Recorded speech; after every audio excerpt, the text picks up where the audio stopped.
Hello, and welcome to Sunday School.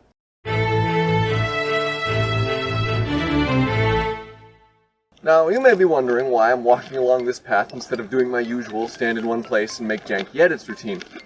Well, today we're going to be talking about somebody who trusted God so much that he was willing to leave his home and go somewhere totally different.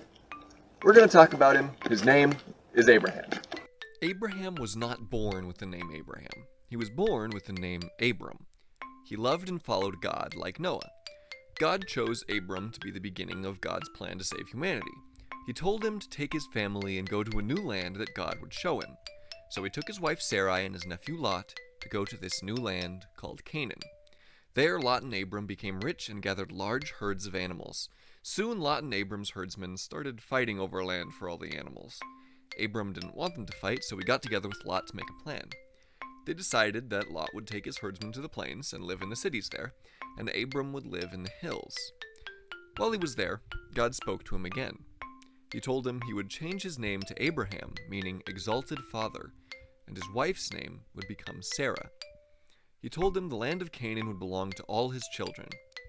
As far as Abraham could see, there was just one problem.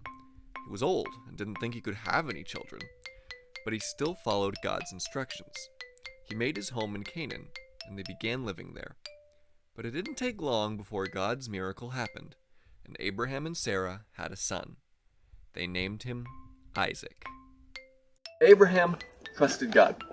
It was because of that trust that he was chosen as the beginning of God's plan. That trust was rewarded with a promise, and then later, a miracle. God wants us to trust him too. Here's some questions you can talk about with your family. What do you think made Abraham special?